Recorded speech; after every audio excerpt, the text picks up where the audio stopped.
नमस्कार मित्रांनो, या चॅनलवर तुमचं सर्वांचं स्वागत आहे. कथेला जास्तीत जास्त लाईक करा, शेअर करा आणि चॅनलला सबस्क्राईब करा. चला तर मग आता कथेला सुरुवात करू. गौरी आणि राहुल यांच्यातील जवळीक पावसाळ्यातील एका मुसळधार पावसाच्या प्रसंगामुळे वाढते. गौरीला विजेची भीती असल्यामुळे ती राहुलला मिठी मारते आणि यांच्यातील अंतर कमी होते. या जवळीकीच्या क्षणात त्यांच्या शारीरिक जवळीक निर्माण होते, ज्यामुळे गौरीच्या मनात संमिश्र भावना आणि आत्मसंशय निर्माण होतो. जशी मी राहुलच्या शेताकडे पोहोचले, त्याच्या चेहऱ्यावर हास्य उमटले. त्याने लगेच विचारले, गौरी कशी आहेस? आपसुकच माझ्या तोंडून शब्द निघाले, मी छान आहे. तुम्ही कसे आहात? मीही छान आहे. बरं, आज कसं काय येणं केलं माझ्या शेताकडे? त्याने विचारलं. काही नाही, असंच आले. बरं, मी यायला नको होतं का? मी म्हणाले, नाही तसं नाही. तो हसत म्हणाला, मी फक्त विचारले होते. तू पहिल्यांदा माझ्या शेताकडे आलीस त्यामुळे मी स्पष्ट केलं. मला तुमची विहीर बघायची होती म्हणून आले. होय का? बरं बरं, तुला काही पाणी हवंय का? गौरी, नाही, पाणी पिऊन आली आहे मी. मे महिना होता. खरं तर सकाळचीच ऊन पडलं होतं आणि गरमी होऊ लागली होती. अगं गौरी, इकडे झाडाखाली येथे गार आहे, हे बघ, छान वाटेल. मी तिकडे गेले. झाडाखाली त्याने प्लास्टिकच्या खुर्च्या ठेवल्या होत्या. मी एका खुर्चीवर बसले. तिकडे विहिरीकडे काही लोक काम करत होते. बरं, कसं चाललंय तुमचं विहिरीचं काम? मी विचारलं. तो हो, छान चाललंय, थोडंच काम राहिलं आहे. आता तो म्हणाला, होय का? विहिरीला छान पाणी लागलं आहे वाटतं. होय होय गौरी, पाणी छान लागलं आहे विहिरीला. तो खुश होत म्हणाला. आता पुढचे काही दिवस असेच निघून गेले. पावसाळा जवळ आला. जून महिना सुरू झाला आणि पहिला पाऊसही पडला. गावात लोकांच्या पेरणीचे काम सुरू झाली. माझ्याही शेतात पेरणी सुरू झाली. काही शेतात मी डाळिंब लावले आणि बाकीच्या शेतामध्ये कपाशी पेरली. कपाशी लावण्याच्या दिवशी तो युवक म्हणजे राहुल त्यांच्या शेताकडे दिसला. मला वाटलं की त्याच्याकडे जाऊन त्याच्याशी दोन शब्द बोलावेत, पण माझ्यासोबत काही बायका होत्या ज्या माझ्या शेताची कपाशीची लावणी करायला आल्या होत्या. त्यामुळे मला तिकडे जायला जमलं नाही. दुसऱ्या दिवशी काही कपाशीची लावणी बाकी होती, त्यामुळे काही बायका आल्या होत्या. दुपारची वेळ, झाडाखाली आम्ही न्याहारी करत असताना राहुल तिकडून आला. त्याला पाहून मनात आणि हृदयात एक वेगळीच धडधड उमटली. जसा तो जवळ आला, माझ्याकडे पाहून म्हणाला, पाणी मिळेल का थोडं? मी म्हणाले, हो मिळेल की. मी लगेच ग्लास धुवून ग्लासभर पाणी त्याला दिलं. पाणी देत असताना त्याने माझ्याकडे निरखून पाहिलं. ग्लासभर पाणी त्याने लगेच पिऊन घेतलं आणि रिकामा ग्लास माझ्याकडे दिला. ग्लास देत असताना त्याने एकदा माझ्याकडे पाहिलं, डोळे उंचवत मान हलवली आणि थोडासा हसला. त्याच्या हसण्याचा आणि इशारा करण्याचा अर्थ असा होता की छान आहे. हळूच तो म्हणाला, ही छान दिसत आहे. मला कळलं नाही की तो नेमकं कशाबद्दल बोलतोय. पाणी पिऊन तो लगेच निघून गेला. आता मी विचार करू लागले की त्याच्या बोलण्याचा अर्थ काय होता. तेव्हा कुठे माझ्या लक्षात आलं की तो त्या कानातल्या झुमक्यांबद्दल बोलत होता. मी कानातल्या झुमक्यांना एकदा हात लावला. अरे हो, त्याने मला झुमके दिले होते. मी ते घातलेही होते, पण त्याने आज ते पहिल्यांदा पाहिले. तो त्याच्याबद्दल बोलत होता.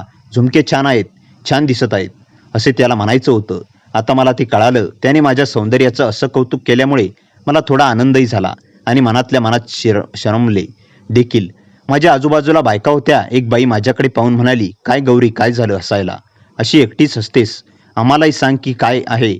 नाही हो काकू, काही नाही, असंच असते, बोलून मी त्यांना टाळून दिलं. आता कपाशी थोडी मोठी झाली. सगळं वातावरण अगदी सुंदर दिसू लागलं. पावसाळ्याचे दिवस, सगळीकडे पाऊस पडल्यामुळे आजूबाजूला झाडं, झुडपं, गवत सगळं काही हिरवगार झालं. कपाशीच्या शेतामध्ये गवत वाढल्यामुळे फवारणीचं काम सुरू झालं. माझ्याही शेतामध्ये कपाशी गवत काढणं सुरू होतं, पण कामासाठी बायका मिळाल्या नाही, त्यामुळे काम राहिलं होतं. एके दिवशी मी शेतात एकटीच होते. शेताच्या बांधाजवळ गवत काढायचं काम करत होते. मला तिकडे राहुल येताना दिसला. कालच पाऊस पडला होता, त्यामुळे शेतात सर्वत्र चिखल झाला होता. राहुल भान धरून चालला होता. चिखल असल्यामुळे सांभाळत सांभाळत माझ्याकडे आला. तो माझ्याजवळ येऊन म्हणाला, मग गौरी कशी आहेस? मी छान आहे, तुम्ही कसे आहात? मी पण छान आहे. तेव्हा त्याने एकदा माझ्याकडे टक लावून पाहिलं. मला थोडं अस्वस्थ वाटलं आणि लगेच मी दुसरीकडे नजर फिरवली. तेवढ्यात तो म्हणाला, गौरी छान दिसत आहेस. काय झालं? काय छान दिसत आहे? ते कानातले झुमके? हो का? असं बोलून मी लाजले. खरं तर मला खूप लाज वाटली. मी शरमेने मान खाली केली. मग काय शेतात कपाशी पेरली वाटतं? होय होय, तुम्ही काय पेरलं? मी विचारलं. मलाही कपाशी वगैरे तसं काही माहीत नाही. मी सर्वत्र फळबागा आणि फुलं लावण्याचं काम फुलवण्याचं ठरवलं आहे. ओ छान आहे. फळ आल्यावर तुमच्या शेतातील फळं खायला मिळतील आम्हाला. होय होय, मिळतील की. गौरी अगदी हक्काने. गौरी, तुला एक विचारू का? होय विचारा की, पण तुला वाईट वाटेल कदाचित, मग राहू दे. नका विचारू. असं नाही विचारतो गौरी, तुमच्याकडे पाहून असं वाटत नाही की तुमचं लग्न झालं असेल, पण मला माहीत नाही त्यामुळेच विचारलं, गौरी तुझं लग्न झालं आहे का? त्याने असं अचानक मला माझ्या लग्नाबद्दल विचारलं. मी थोडे गोंधळले. काय झालं? काही चुकीचं विचारलं का? मी नाही. हो, माझं लग्न झालं नाही अजून. त्यालाही हे ऐकून थोडं आश्चर्य वाटलं, पण तो पुढे काही बोलला नाही. बरं चला मग, मला थोडं काम आहे. हो ठीक आहे, पण मी जातो. अचानक पाऊस सुरू झाल्यामुळे मी पूर्णपणे ओली झाले. पाऊस खूप मुसळधार होता. झोपडीत येऊन झोपडीच्या पत्र्याजवळ थांबले आणि बाहेर दुरून पाहू लागले. खूपच जोराचा मुसळधार पाऊस पडत होता. समोर जेव्हा मी व्यवस्थित पाहिलं तेव्हा माझ्या झोपडीकडे कोणीतरी येताना दिसलं. पावसाच्या त्या टपोऱ्या थेंबामध्ये दुसरं काही दिसत नव्हतं. स्त्री आहे की पुरुष हे ओळखतानाच येत नव्हतं. हळूहळू जशी ती व्यक्ती माझ्या झोपडीकडे येऊ लागली, तिचा आकार आणि रंग स्पष्ट होऊ लागला. अरे बापरे, हे तर राहुल आहे. आता मला थोडं आश्चर्य वाटलं. तो माझ्या झोपडीकडे धावत येत होता. पाऊस खूप मुसळधार होता. काही वेळातच तो माझ्या झोपडीसमोर येऊन थांबला. मी त्याच्या परिस्थितीला समजून त्याला म्हणाले, अहो यांना आतमध्ये. मी झोपडीत आत सरकले आणि त्याला आतमध्ये बोलावलं. तो पूर्णपणे चिंब ओला झाला होता. त्याची आणि माझी परिस्थिती सारखीच होती. तो झोपडीत येऊन थांबला. त्याच्या अंगावर पाणी निथळत होतं. डोक्यावर केसामध्ये जमा झालेलं पाणी त्याने हाताने दाबून काढलं आणि मग माझ्याकडे पाहून म्हणाला, थँक्यू गौरी, झोपडीत येऊ दिल्याबद्दल. मी फक्त मान हलवली. अरे गौरी, हे काय, तू पण ओली झाली आहेस? हो ना, मी तिकडे काम करत होते आणि अचानक मुसळधार पाऊस सुरू झाला. माझ्याजवळ छत्रीही नव्हती. मी झोपडीपर्यंत धावत तोवर रोवली झाले. मलाही अपेक्षा नव्हती की अचानक असा मुसळधार पाऊस सुरू होईल. असंच आता आम्ही तिथे झोपडीत उभे होतो. ओ तुम्हाला बसायचं आहे का? हे बघा खाट आहे झोपडीत, तिच्यावर बसा. त्याने एकदा तिकडे पाहिलं. नको नको, मी ओला आहे आणि माझे कपडेही पूर्ण ओले आहेत. तिकडे खाटेवर बसलो तर ती ओली होईल, काय फरक पडतो? ओली झाली तरी झाली. बरं ठीक आहे. तो उभाच राहिला. मला काही प्रॉब्लेम नाही. बरं, जशी तुमची इच्छा. त्याने त्याच्या खिशात हात घातला आणि तोंडातून शब्द निघाले, ओ शिट, काय झालं? अगं गौरी, मोबाईल ओला झाला माझ्या. त्याने खिशातून मोबाईल काढला. कोणत्या कंपनीचा होता मला माहीत नाही. मोबाईलबद्दल मला जास्त माहिती नाही, पण मोबाईलकडे पाहून खूप महागडा दिसत होता. मला वाटतं मोबाईल खराब होईल पाण्यामुळे, पण कंपनीशी तशी गॅरंटी आहे. वॉटरप्रूफ मोबाईल आहे, पण बघू आता काय होतं. त्याने मोबाईल तिथे खाट्यावर ठेवला. खाट्यावर एक कपडा पडलेला होता. त्याने पुसून टाकला आणि तिथे ठेवला. चालेल ना गौरी? मोबाईल तिथे खाट्यावर ठेवला तर होय होय चालेल, काही हरकत नाही. आता मी पावसाने ओली झाले होते, त्यामुळे अंगाला थरथरायला लागलं. थंडी वाजायला लागली, पण पाऊस जोरदार होता. कमी होण्याचं नाव घेत नव्हता. आजूबाजूला पाणी साचायला लागलं. शेतामध्ये पाणी साचू लागलं. झोपडीचं दार थोडं छोटं होतं. मी झोपडीच्या दाराशी उभे होते आणि तो काही अंतरावर माझ्या मागे. आम्ही दोघं झोपडीच्या बाहेर बघत होतो. असं अचानक तो माझ्या झोपडीत आला होता. मला थोडी भीती वाटत होती त्याच्यापासून, पण तो चांगला आहे. माझ्यासोबत काही चुकीचं करणार नाही, मला असं वाटायचं. पण कितीही झालं तरी तो एक पुरुषाचा कधी नेम नाही, याबद्दल मी चांगलेच अनुभवी होते. आतापर्यंत पाऊस तर जोरदार सुरू होता, पण ढगांच्या गडगडाट आणि विजा वगैरे नव्हत्या. त्यामुळे मला एवढी भीती वाटत नव्हती. मला पावसात मजा येत होती. ओलं व्हायलाही मला आवडत होतं. पण ढगांचा गडगडाट झाला आणि विजा चमकल्या की मला भीती वाटते. माहिती नाही का, पण लहानपणापासून माझ्या मनात ती भीती दडलेली आहे.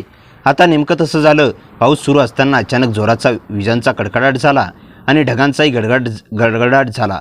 मी एवढे घाबरले की त्या क्षणी मागे सरकले आणि माझ्या मागे उभे असलेल्या राहुलला मिठी मारली. हे सगळं खूप अचानक आणि क्षणात झालं. त्यांनी वेगळंच भान राखलं. काय झालं गौरी? मी काहीच बोलले नाही, कारण खूप घाबरले होते. मी जेव्हा पावसाची येण्याची शक्यता असायची त्या दिवशी मी घरीच असायचे, कारण पाऊस तर मला खूप आवडायचा. पण ढगांचा गडगडाट आणि विजेचा कडकडाट यापासून मला खरंच भीती वाटते. मी त्याला घट्ट बिलगले. अगं गौरी, घाबरू नकोस, मी आहे ना. काय झालं सांगशील का? पण अहो, मला विजेची भीती वाटते. वीज कडकडल्यामुळे मी घाबरले. आता मी त्यांच्यापासून वेगळे होऊ लागले. त्याने त्याचा हात माझ्या पाठीवर ठेवला होता. ठीक आहे ना गौरी? होय, मी ठीक आहे ना. त्याने आता त्याचा हात बाजूला केला आणि त्याच्यापासून वेगळी झाली. त्याच्यापासून बाजूला झाल्यावर मी माझ्या खांद्यावर असलेली ओढणी व्यवस्थित केली. मी पूर्ण ओली झाले होते. ओढणी देखील पूर्ण चिंब होती. पूर्ण ड्रेस माझ्या अंगाला चिटकला होता. मी मुद्दामहून त्याच्यापासून थोडंसं लांब उभे राहिले. पण काही असो, त्या मुसळधार पावसात तो माझ्याजवळ होता. झोपडीत मला त्याचा सहारा वाटत होता. भीती कमी वाटत होती. गौरी, आता ठीक आहे ना? होय ना, मी ठीक आहे. काय झालं होतं गौरी? अहो सांगितलं ना, विजांच्या आवाजामुळे मी घाबरले. बरं ठीक आहे, काही हरकत नाही. पण गौरी घाबरू नकोस, काही भिवू नकोस. काही होत नाही. लांब पडतात त्या विजा, फक्त आवाज येतो. आम्ही तिथेच उभे राहिलो. आता पाऊस थोडासा कमी झाला होता. मी म्हणाले, चला मी घरी जाते. अगं थांब गौरी, थोडा पाऊस कमी होऊ दे. अजूनही आभाळ खूप भरून आला आहे. अजूनही पाऊस सुरू होण्याची शक्यता आहे. मी सांगतो तुला, माझं ऐक. बरं ठीक आहे, थोडी थांबते. पाऊस कमी झाला की मग जाईन घरी असं मी मनाशी ठरवलं, कारण तसं त्याच्यासोबत थांबताही मला थोडं अस्वस्थ वाटत होतं. पाऊस कमी होत होता, पण अचानक अजून मुसळधार आणि जोराचा पाऊस सुरू झाला. पावसालाही आता सुरू व्हायचं होतं. मनातल्या मनात पावसाला पाहू लागली मी. काही मिनिटातच खूप जोराने विजेचा कडकडाट झाला. एवढं आभाळ भरून आलं होतं की सर्वत्र अंधार झाला. झोपडीत खूप अंधार पसरला आणि ती विजांच्या कडकडाटामुळे खूप जोराचा आवाज झाला आणि प्रकाशही पडला. मी खूप घाबरले. हे सगळं अचानक व्हायचं. वीज पडली की मी घाबरायचे. जसा विजेचा आवाज झाला मी खूप दचकले. मला भानच राहिले नाही. त्या क्षणी बाजूला उभे असलेल्या राहुलला जाऊन बिलगले. मी डोळे मिटून घेतले. पूर्ण डोकं त्याच्या खांद्यावर, त्याच्या छातीवर ठेवलं. दोन्ही हातांनी त्याला घट्ट मिठी मारली. काही क्षण गेले तेव्हा मी परत भानावर आली. विजेच्या कडकडाटामुळे मी त्याला मिठी मारली आहे याचं मला ध्यान आलं. त्याने त्याचा हात माझ्या डोक्यावर ठेवला होता. विजेचा कडकडाट आणि ढगांचा आवाजही कमी झाला तेव्हा तो म्हणाला, गौरी घाबरू नकोस, मी आहे ना, भिवू नकोस प्लीज. ठीक आहे. मी तिथेच त्याच्या खांद्यावर डोकं ठेवलं. मी फक्त मान हलवली. त्याच्यापासून वेगळं होय तेवढ्यातच अजून एक वीज कडाडली. अगं बाई, अजून मी त्या क्षणी त्याच्या कमरेभोवती ढिल्ले केले. हात जोराने दाबले आणि त्याला घट्ट चिटकले. अगं गौरी, मी आहे ना, घाबरू नकोस तू. त्याने त्याचा हात एक माझ्या पाठीवर ठेवला. आम्ही दोघं ओलेचिंब झालो होतो. दोघांच्या अंगावरचे पाणी कमी झालं होतं, पण कपडे मात्र ओलेच होते. गौरी भिवू नकोस, मी आहे, अशीच राहा. वाटलं काही वेळ. ठीक आहे. तिथे झोपडीचा खांब होता. तो 2 पावलं मागे सरकला आणि झोपडीच्या खांबाला टेकून उभा राहिला. त्याच्यासोबतचं 2 पावलं मी देखील पुढे सरकले. त्याने आता झोपडीच्या खांबाला टेकून सहारा घेतला. त्यामुळे मला व्यवस्थित उभं राहायला येत होतं, पण मी मात्र त्याला घट्ट बिलगले होते. गौरी, मला नाही वाटलं होतं की तू एवढी धाडशी मुलगी विजयच्या आवाजांना घाबरत असशील. पण मी तुझी मस्करी नाही करत, ते मी फक्त सांगत आहे. वाईट नको वाटून घेऊ. नाही वाटत मला वाईट. आता ती माझी कमतरता आहे, तर मी काय करू? हो, बरोबर बोललीस गौरी. काही मिनिटात पुन्हा वीज कडाडली. आता विजेलाही वाटत होतं की मी त्याला तसंच बिलगून राहावं. त्यामुळे विजाई आता माझी मजाच घेत आहे असं वाटू लागलं. त्याचा एक हात माझ्या पाठीवर आणि मी त्याच्या दोन्ही हातांनी त्याला घट्ट मिठी मारली. पाऊस जोराचा सुरू होता. बाहेर झोपडीत खूप अंधार होता, कारण आभाळ पूर्ण काळोखलं गेलं होतं आणि त्या झोपडीवर काही हिरव्या वेली चढल्या होत्या. बाहेरचा थोडाफार प्रकाश देखील झोपडीत येत नव्हता. खूप अंधार झोपडीत, पण आम्ही एकमेकांच्या जवळ होतो. एकमेकांना चेहरे पाहू शकत होतो. मी हळूच माझं डोकं त्याच्या खांद्यावर उचललं. थोडी मागे होऊ लागले, पण त्याचा हात माझ्या कमरेवर आणि पाठीवर असल्यामुळे जणू काही त्याने मला त्याच्याच मिठीत घेतलं आहे असं वाटलं. पण माहिती नाही का, मला त्याच्याजवळ जाण्यात एक वेगळं सुख आणि समाधान वाटू लागलं. माझ्या आयुष्यातही पहिलीच वेळ होती की मी त्या कोणत्या पुरुषाच्या इतक्या जवळ गेले होते. गावात कोणाची हिंमत नव्हती की माझ्याकडे डोळे वगैरे करून पाहायची. जर कोणी वेगळ्या नजरेने पाहिलं असलं तरी त्याला त्याची शिक्षा मिळाली असती. मी जागच्या जागी शिव्या घातल्या असत्या, पण आज परिस्थिती थोडी वेगळी होती. मी स्वतःहून राहुलला मिठी मारली होती. आता माझ्या शरीरात अचानक वेगळे बदल होऊ लागले. थंडीची तीव्रता काहीशी कमी झाली, पण ओठावर एक वेगळंच कोरडेपणा जाणवायला लागला. माझ्या श्वासांची ही गती वाढू लागली. मला जाणवलं की त्याचे श्वासही वाढले आहेत. श्वास घेताना त्याची छाती खूप खालीवर होत होती. आता मला जाणवलं की मला त्याच्यापासून वेगळं व्हायला हवं. एका पुरुषाच्या इतक्या जवळ जाणं अशा परिस्थितीत योग्य नाही. मी मनाशी ठरवलं की कितीही विजा पडल्या तरी आता घाबरणार नाही आणि धीट होऊन जगाच्या जागी उभी राहील. मी त्याच्यापासून वेगळी होऊ लागली. त्याने त्याचा हात बाजूला केला, पण जशी मी त्याच्यापासून काही इंच लांब झाले तेवढ्यात वीज कडाडली. मी खूप हिंमत एकवटून ठेवली होती की आता काही झालं तरी त्याच्याजवळ जाणार नाही, पण त्याच्यापासून काही इंच लांब झाल्यावर वीज कडाडली आणि नकळत माझ्या हातांनी परत त्याच्या कमरेला विळखा घातला. जणू काही विजेचा पडण्याचा रिमोट त्याच्या हातात होता. त्याला होतं तेव्हा तो वीज पाडत आहे असं मला वाटलं. तो म्हणाला, अगं गौरी, मी आहे ना, भिवू नकोस. त्याने माझ्या डोकावरून केसावरून हात फिरवताना सांगितलं. त्याचा हात माझ्या पाठीवर आला. मला जाणवलं की त्याने देखील त्याचा चेहरा अगदी माझ्या खांद्याजवळ आणला आहे. मला त्याच्या ओठांचा स्पर्श माझ्या मानेजवळ जाणवला, पण काही नाही. मला ते हवंहवंसं वाटू लागलं. त्याच्या ओठांमधून निघणारे गरम गरम श्वास मला माझ्या मानेवर जाणवले. त्या थंडगार वातावरणात त्याच्या ओठांमधून निघणारे ते गरम श्वास, मला एक वेगळंच विलक्षण आकर्षण त्याच्याबद्दल निर्माण होऊ लागलं. माझी छाती आता खूपच खालीवर जोराने होत होती. अंगात एक वेगळीच तरंग येऊ लागली. जणू काही मला थंडी वाजतच नाही. असं वाटत होतं. माझ्या ओठावर कोरडेपणा जाणवू लागला. त्याने त्याच्या हात माझ्या पाठीवर घट्ट करत त्याचा चेहरा माझ्या चेहऱ्याजवळ आणला. माझे डोळे बंद होते. हळूच तो बोलला, गौरी ठीक आहेस ना? तू होय मी ठीक आहे तेवढंच बोलले. मी त्याला त्याचा हात माझ्या गालावरून फिरवला. त्याच्या हाताच्या बोटांचा स्पर्श माझ्या गालाला लागला आणि माझ्या अंगावर शहारे आले. माझ्या चेहऱ्यावर येणाऱ्या केसांची लहर त्याने त्याच्या हाताने बाजूला केली. माझा चेहरा त्याच्या हातात घेत दुसरा हात माझ्या कमरेभोवती घट्ट करत तो माझ्याकडे पाहू लागला. माझे डोळे बंद होते. गौरी काय झालं? डोळे बंद का केलेस? काही नाही, मला भीती वाटते म्हणून. त्या क्षणी मी डोळे उघडले. त्याचा चेहरा अगदी माझ्या चेहऱ्याजवळ होता. माझे ओठ थरथरत त्याच्या ओठांजवळ आले होते. माझ्या ओठांमध्ये थरथर जाणू लागली. म्हणजे ओठ थरथरत होते. पुरत्या क्षणी त्याने त्याचे ओठ माझ्या ओठांजवळ आले आणि माझ्या ओठांवर टिकवले. मी काही बोलणार तोवरच त्याने मला चुंबन घ्यायला सुरुवात केली. अगदी माझे ओठ पिऊन लागला. तो जणू काही मी त्याची प्रियसी होते आणि माझा तो प्रियकर. असे एकमेकांच्या मिठीत शिरलो. माझ्या मनात कुठेतरी वाटत होतं, गौरी थांब, पण माझ्या शरीराने माझं ऐकलं नाही. त्यांनी मला चुंबन घेऊन हळूच त्याचे ओठ बाजूला केले. माझ्या डोळ्यामध्ये पाहिलं. मीही त्याच्याकडे पाहिलं. त्याच्या डोळ्यांमध्ये माझ्याबद्दल असणारा प्रेम मला जाणवलं होतं. आता परत त्याने मला घट्ट मिठी मारली. दोन्ही हातांनी उचललं आणि शेजारी जी खाट पडलेली होती तिच्यावर मला बसवलं.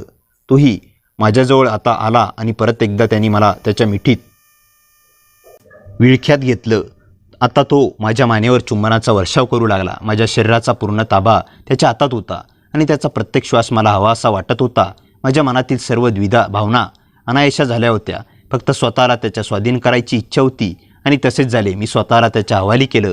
बाहेर जोरदार पाऊस कोसळत होता आणि आता आम्ही दोघांच्या प्रेमाचा पाऊस सुरू झाला होता. आम्ही एकमेकांमध्ये गुंतलो होतो की कधी आमचे कपडे काढले गेले आणि कधी मी त्याला माझ्यात सामावून घेतलं याचं भानच राहिलं नाही. किती काळ लोटला हे कळलंच नाही. पण जेव्हा भानावर आलो तेव्हा बाहेर पावसाचा आवाज कमी झाला होता. स्वतःकडे पाहिलं तर कपडे जागेवर नव्हते. आजूबाजूला कपडे उचलून त्याच्याकडे पाठ घालू लागले. त्याच्याकडे पाहिले तर तो खाटीवर बसून स्वतःचे कपडे व्यवस्थित करत होता. मगाशी जे काही घडलं होतं ते जणू काही खूप काळापूर्वी वाटत होतं. बाहेर संध्याकाळ झाली होती. पाऊस कमी झाला होता. सूर्यप्रकाश नव्हता पण उजेड मात्र होता. संध्याकाळ झाल्यास जाणवलं की किती वेळ आम्ही दोघांसोबत होतो हे निश्चित सांगता येत नव्हतं. पण आता भानावर आल्यावर कपडे व्यवस्थित केली आणि स्वतःची लाज वाटू लागली. त्याच्याकडे पाहण्याची हिंमत नव्हती. त्यानेही कपडे व्यवस्थित केले आणि आम्ही दोघे झोपडीच्या बाहेर आलो. आजूबाजूला तुडुंब पाणी साचलं होतं. सगळ्या छोट्या मोठ्या खड्ड्यामध्ये पाणी साचलं होतं आणि इकडे तिकडे पाणी वाहत होतं. झोपडीच्या बाहेर माझ्या चपला काढलेल्या होत्या. त्या घालून घरी निघण्याची वेळ झाल्याचं जाणवलं. एकदा राहुलकडे पाहिलं. त्यांनी माझ्याकडे पाहून विचारलं, गौरी घरी जातेस का? हो, वेळ झाला आहे, मला घरी जावं लागेल. ठीक आहे, सांभाळून जा. मी आता माझ्या शेताकडे जाऊन तिथून घरी निघतो. मला खूप लाज वाटत होती. लाजत लाजत मी म्हणाले, हो ठीक आहे.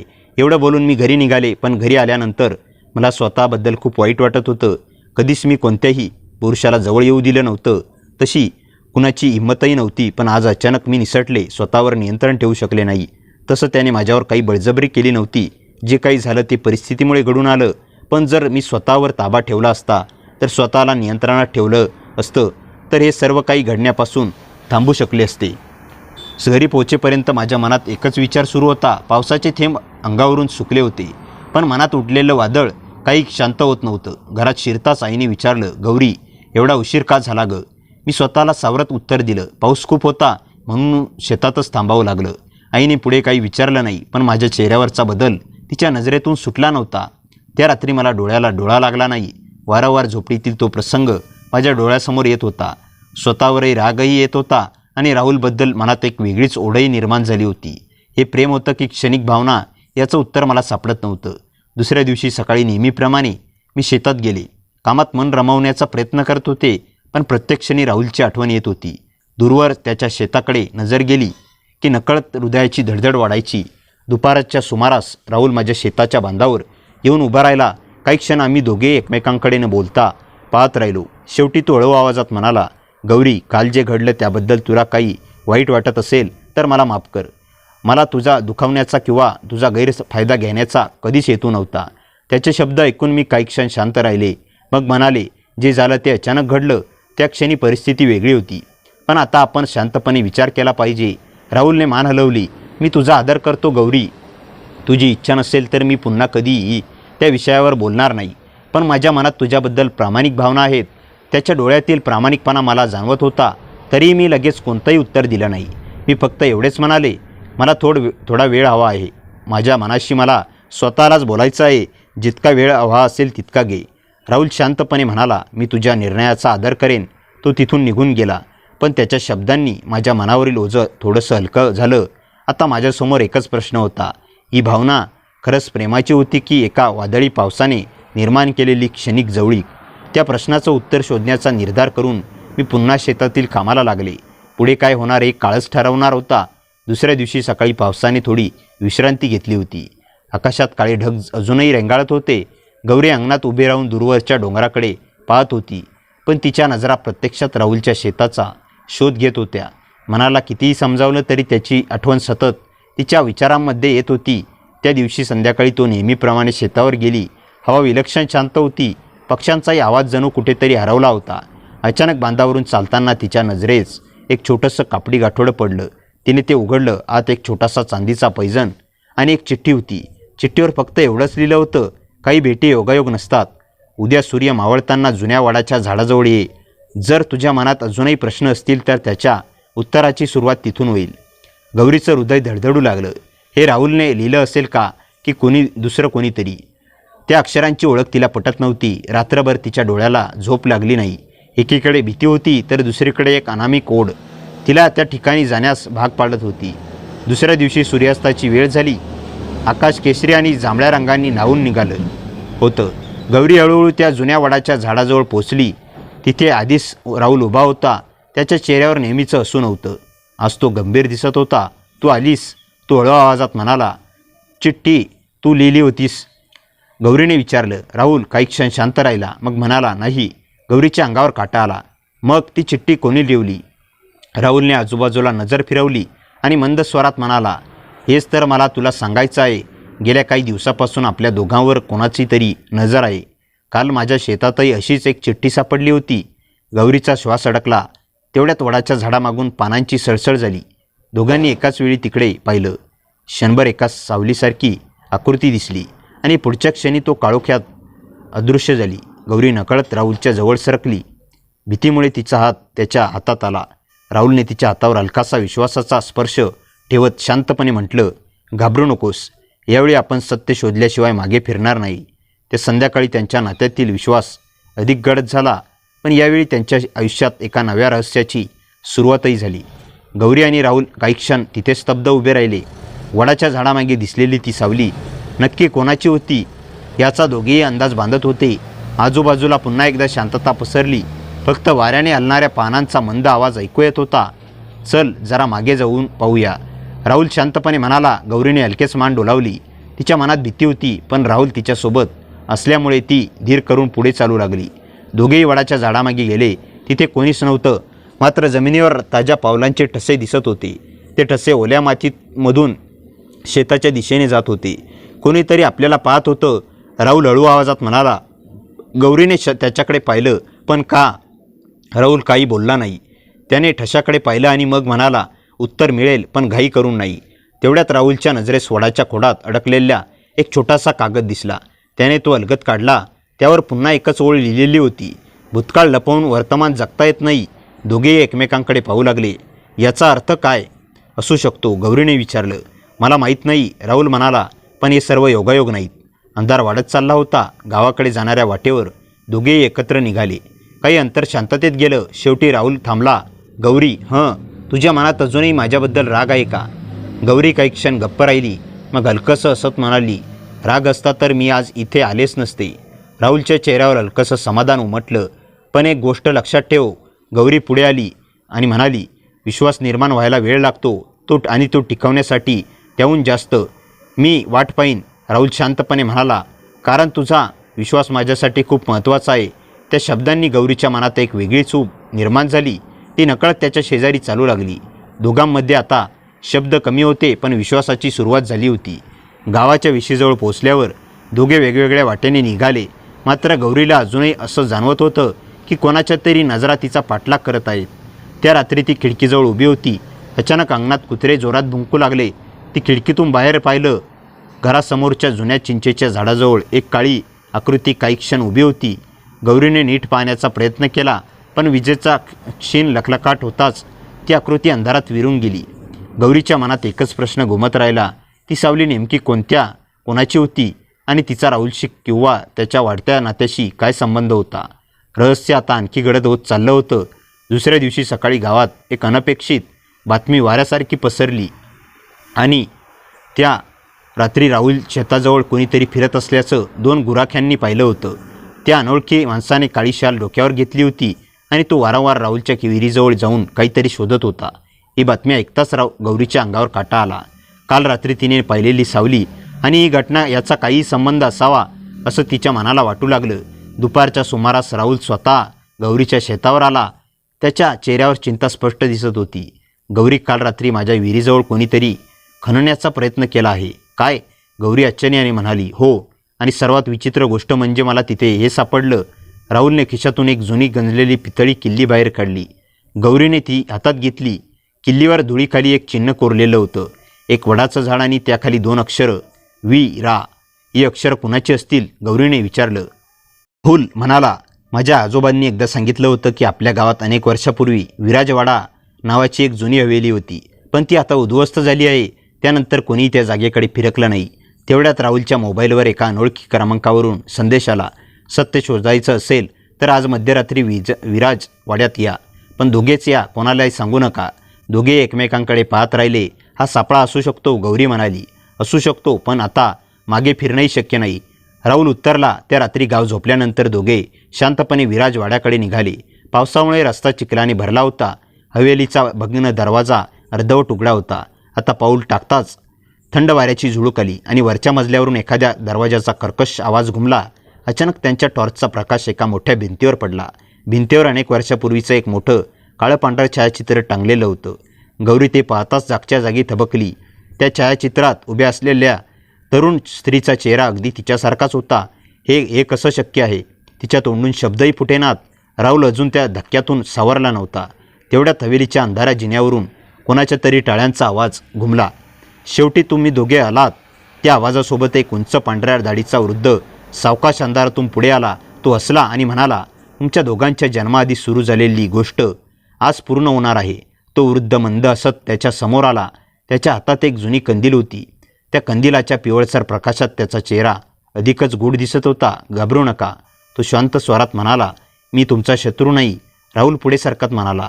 तुम्ही कोण आहात आणि आम्हाला इथे का बोलावलं? वृद्धाने काही क्षण दोघांकडे पाहिलं, मग म्हणाला, माझं नाव गोविंदराव आहे, या हवेलीचा शेवटचा रखवालदार. गौरीच्या मनात प्रश्नांची गर्दी झाली. आणि त्या फोटोतील मुलगी, ती माझ्यासारखी का दिसते? गोविंदरावने भीतीवरील फोटोसमोर कंदील धरला. ही मुलगी म्हणजे गायत्री. आजपासून जवळजवळ 25 वर्षापूर्वी या गावात तिचा आणि एका तरुण शेतकऱ्याचं एकमेकांवर जीवापाड प्रेम होतं. राहुल आणि गौरी शांतपणे ऐकत होते, पण गावातील काही प्रभावशाली लोकांना ते नातं मान्य नव्हतं. त्यांनी त्या दोघांना वेगळं केलं. काही दिवसांनी गायत्री अचानक बेपत्ता झाली. लोक म्हणाले ती गाव सोडून गेली, पण सत्य कुणालाच कळलं नाही. गोविंदरावने खिशातून एक जुनी डायरी काढली. ही तिची डायरी आहे. अनेक वर्षे मी जपून ठेवली. गौरीने थरथरत्या हातांनी डायरी उघडली. पहिल्याच पानावर लिहिलं होतं, जर कधी माझ्यासारखा चेहरा असलेली एखादी मुलगी या हवेलीत आली तर समजा सत्य बाहेर येण्याची वेळ आली आहे. हे वाचताच गौरीचा श्वास अडकला. हे कसं शक्य आहे? गोविंदराव म्हणाला, कारण गायत्री तुझी अनोळखी नाही, म्हणजे ती तुझ्या आईची मोठी बहीण होती. क्षणभर हवेलीतील शांतता पसरली. काय? गौरीच्या डोळ्यात अश्रू दाटले. तुझ्या आईने हा विषय कधी काढला नाही, कारण त्या घटनेनंतर संपूर्ण कुटुंब उद्ध्वस्त झालं होतं. राहुललाही धक्का बसला होता. तेवढ्यात हवेलीच्या बाहेर एखाद्या वाहनाचा आवाज आला. गोविंदरावांच्या चेहऱ्यावरील भाव अचानक बदलले. ते आले. कोण? राहुलने विचारलं. गोविंदरावने घाईघाईने डायरी राहुलच्या हातात दिली. ही डायरी कोणत्याही परिस्थितीत वाचवा. यात अशा लोकांची नावं आहेत ज्यांनी त्या काळी सत्य दडपलं होतं. आजही त्यांच्यापैकी काही जण जिवंत आहेत आणि त्यांना ही डायरी बाहेर यावी असं अजिबात वाटत नाही. तेवढ्यात हवेलीचा मुख्य दरवाजा जोरात आपटला. बाहेरून जड पावलांचा आवाज जवळ येऊ लागला. गोविंदराव हळूहळू आवाजात म्हणाला, मागच्या गुप्त वाटेने पळा आता, नाहीतर उशीर होईल. राहुलने गौरीचा हात घट्ट धरला. दोघेही गोविंदरावने दाखवलेल्या गुप्त दरवाजाकडे धावले. त्यांच्या मागे हवेलीत घुमणाऱ्या पावलांचा आवाज अधिकाधिक जवळ येत होता आणि त्यांच्या हातात असलेली ती जुनी डायरी आता एका मोठ्या रहस्याची एकमेव किल्ली ठरणार होती. गोविंदरावने दाखवलेल्या गुप्त वाटेने राहुल आणि गौरी धावत बाहेर पडले. मागून येणाऱ्या पावलांचा आवाज काही अंतरापर्यंत ऐकू येत होता, पण जंगलातून वळणाऱ्याच्या पायवाटेने दोघे सुरक्षित गावाबाहेर पोहोचले. श्वास सावरत राहुलने हातातील डायरी घट्ट पकडली. आता त्या डायरीतच सर्व प्रश्नांची उत्तरं दडली होती. पहाट होताच दोघे पुन्हा गोविंदरावाला भेटण्यासाठी हवेलीत गेले, पण हवेली पूर्ण ओस पडली होती.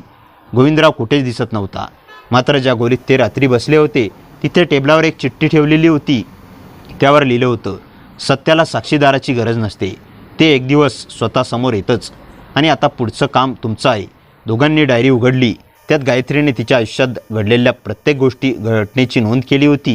हिने आपल्या प्रेमाची, गावातील काही लोभी लोकांनी केलेल्या धमक्यांची आणि त्यांच्या जमिनीवर डोळा ठेवून रचलेल्या कटाची माहिती लिहिली होती. शेवटच्या पानावर तिने लिहिलं होतं, जर ही डायरी कधी कोणाच्या हाती लागली तर माझ्यासाठी न्याय मागू नका. फक्त एवढा करा की प्रेमावर भीतीचा विजय होऊ देऊ नका. डायरीसोबत काही जुनी कागदपत्रंही होती. त्या कागदपत्रांमुळे अनेक वर्षापूर्वी जमिनीच्या वादासाठी काही प्रभावशाली लोकांनी खोटे पुरावे तयार केल्याचं स्पष्ट झालं. राहुलने आणि गौरीने ही सर्व कागदपत्रे गावातील ज्येष्ठ मंडळी आणि संबंधित अधिकाऱ्याकडे दिली. चौकशी सुरू झाली आणि अनेक वर्षापासून दडलेलं सत्य अखेर समोर आलं. ज्यांनी अन्याय केला होता त्यांची प्रतिष्ठा कुसळली आणि गायत्रीचं नाव निर्दोष असल्याचं गावाने मान्य केलं. काही दिवसांनी गौरीने तिच्या आईची डायरी दाखवली. डायरी पाहताच तिच्या आईच्या डोळ्यातून अश्रू वाहू लागले. अनेक वर्ष मनात दडवून ठेवलेलं दुःख त्या दिवशी बाहेर पडलं. तिने गायत्रीच्या आठवणी सांगितल्या आणि म्हणाली, आज तिच्या आत्म्याला खरी शांती मिळाली असेल. काळ पुढे सरकत गेला. राहुल आणि गौरीचं नातं विश्वासाच्या भक्कम पायावर उभं राहिलं. त्यांनी एकमेकांना वेळ दिला, एकमेकांच्या कुटुंबाचा सन्मान राखला आणि अखेर दोन्ही घराच्या संमतीने त्यांचा साखरपुडा झाला. लग्नाच्या दिवशी गावातील तेच जुनं वडाचं झाड फुलांनी सजवलं गेलं होतं. गावकऱ्यांच्या उपस्थितीत राहुलने गौरीचा हात हातात घेतला. त्या क्षणी हलका पाऊस सुरू झाला. गौरीने आकाशाकडे पाहून हसत म्हटलं, आता या पावसाची भीती वाटत नाही. राहुलही हसला आणि म्हणाला, कारण आता आपण एकत्र आहोत. दोघेही त्या रिमझिम पावसात आयुष्याच्या नव्या प्रवासाला निघाले. एका अपूर्ण प्रेमकथेचं दुःख संपलं होतं आणि नव्या प्रेमकथेची सुंदर सुरुवात झाली होती. गायत्रीची आठवण गावाच्या इतिहासात कायमची जपली गेली, तर राहुल आणि गौरीची कथा गावात प्रेम, विश्वास आणि सत्याच्या विजयाचं प्रतीक बनली. चला तर मित्रांनो, कथा कशी वाटली कमेंटमध्ये नक्की सांगा. कथेला जास्तीत जास्त लाईक करा आणि हाईप करा आणि आपल्या मित्रमैत्रिणींमध्ये शेअर करा. आणि हो, चॅनलवर नवीन असाल तर चॅनलला सबस्क्राईब करायला विसरू नका.